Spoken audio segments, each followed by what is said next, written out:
Well, welcome to the 700 Club, and thanks so much for joining with us. First today, we go to Israel, where here's a quote, giving credit to and emboldening Hamas.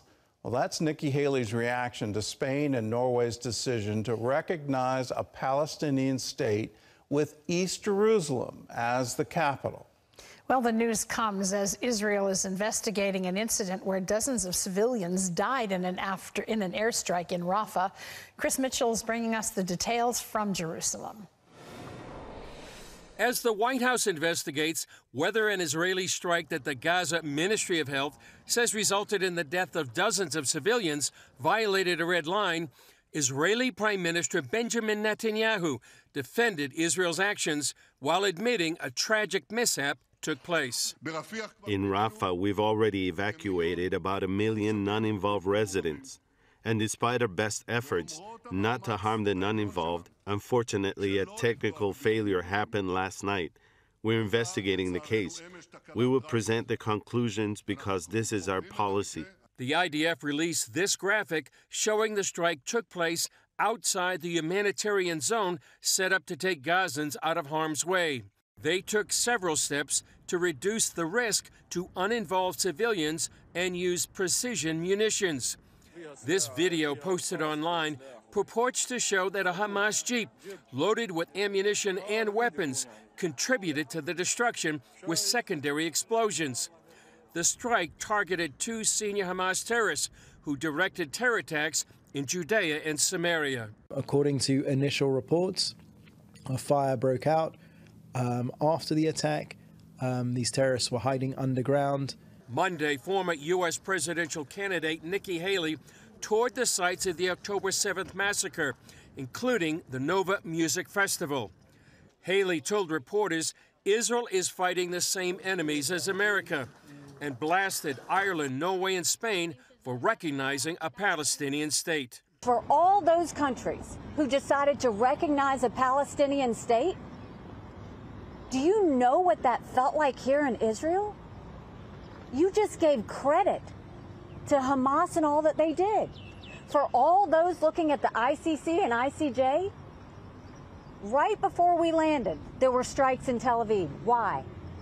Because the ICC and ICJ just emboldened Hamas. A Hamas leader says the group is also encouraged by protests on U.S. college campuses.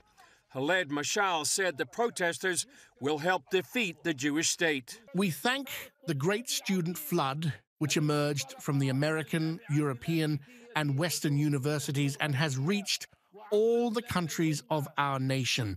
We are grateful for the spirit that we have witnessed in our nation and in humanity as a whole.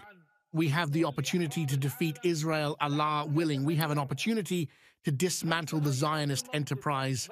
Meanwhile, Egypt and Israel are investigating an exchange of fire between their forces near Rafah that left 1 Egyptian soldier dead. Chris Mitchell, CBN News, Jerusalem. Well, I hope everyone hears what Hamas just did. They congratulated the students. They said, thank you for the great student flood. Now, those of us who are watching these protests and are asking these questions like, how come all the tents match? Who created all of these placards? Who spent the money for all of this? Why is this so-called spontaneous thing happening simultaneously in multiple locations?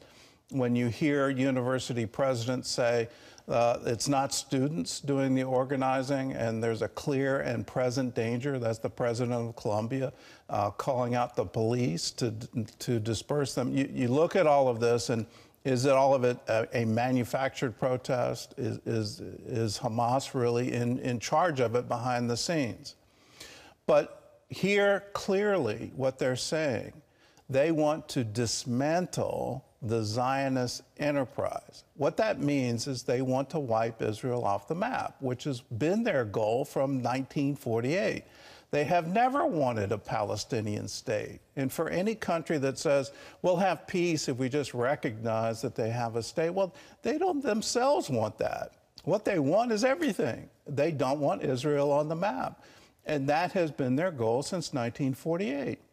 David Ben-Gurion offered them a Palestinian state with Jerusalem as the capital, and they refused. They didn't want peace with Israel. Same thing happened in 1967 after the Six-Day War. Israel offered to return everything. What did they do? Well, they had a conference in Khartoum, and the famous 3 no's: no peace, no recognition. All of these things need to be part of the history so everyone understands their real goal. Their real goal is to wipe Israel off the map and slaughter every single Jew. When you understand that goal, you can't possibly stand with them. You have to stand with Israel.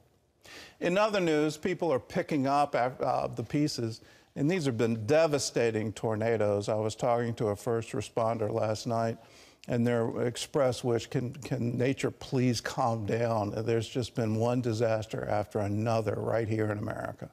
John Jessup has more on that story from our CBN News Bureau in Washington. John? Thanks, Gordon. The Memorial Day weekend, a somber time as the nation remembers fallen military members, as well as dealing with the aftermath of devastating storms that killed at least 23 people. Wendy Griffith has more.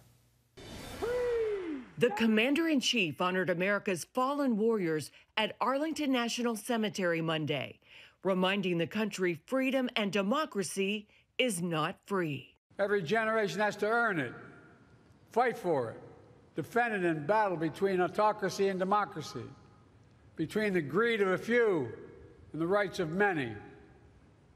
It matters.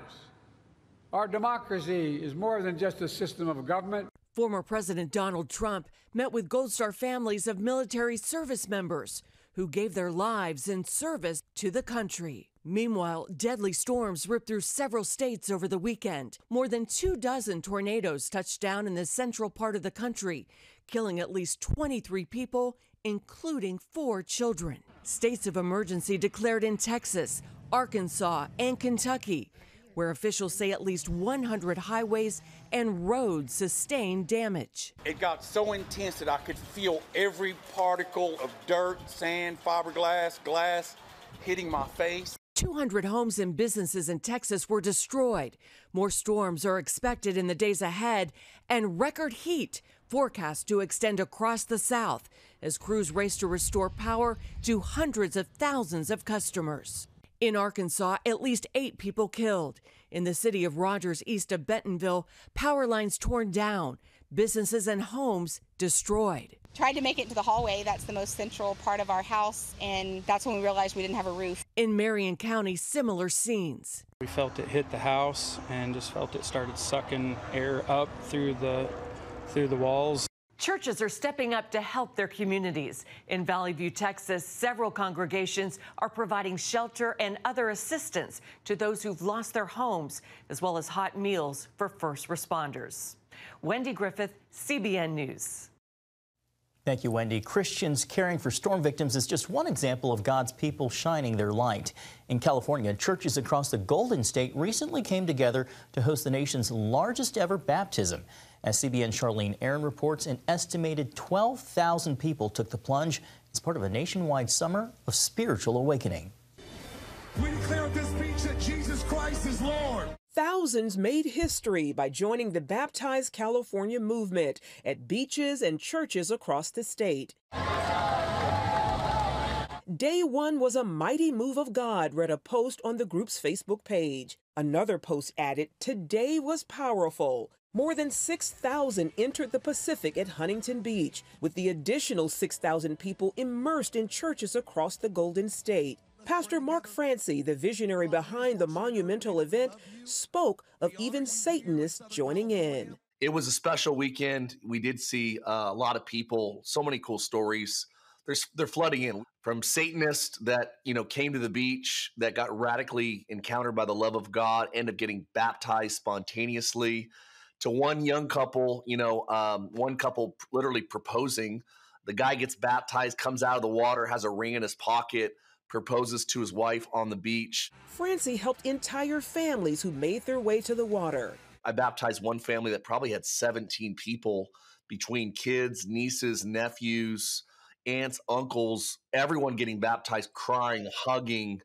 I mean, it felt like a Book of Acts page. Churches from various denominational backgrounds also played a role. It's not about one denomination. It's an interdenominational effort. It's really a Great Commission mandate that's allowing everybody enough room in our doctrine to go, look, we might not see eye to eye on every single tenet of our faith, but we all do agree that Jesus told us to go into all the world, make disciples of all nations, baptizing them. The baptisms come on the heels of a move of God happening in other parts of the country, as Florida beaches, the Texas Gulf, and rivers in the Midwest have become epicenters for mass baptisms. Now, with the success of Baptize California, Francie is already raising the bar for 2025 with an event called Baptize America. So we'll have two expressions. We'll have Sunday morning on Pentecost Sunday, June 8th, that all the local churches will open up their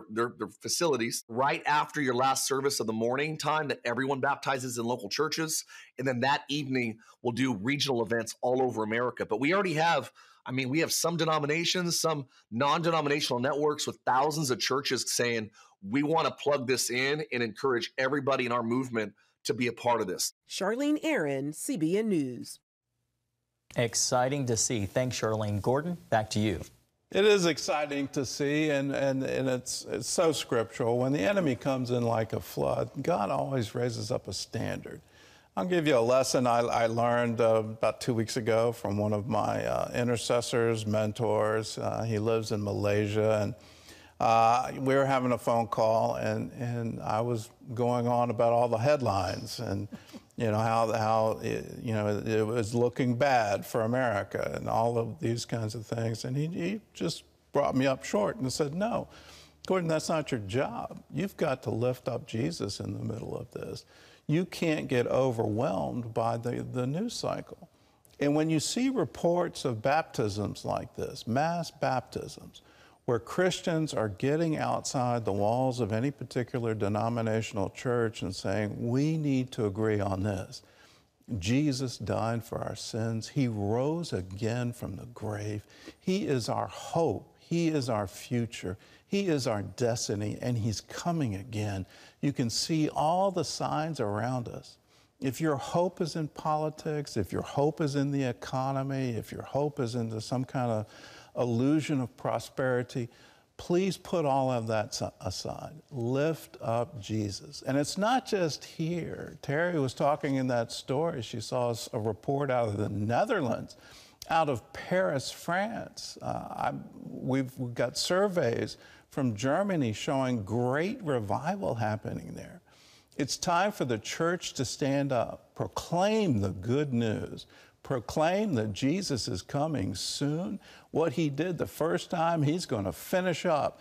And let's look to him. When you see all these signs, look to the heavens, for your redemption draws nigh.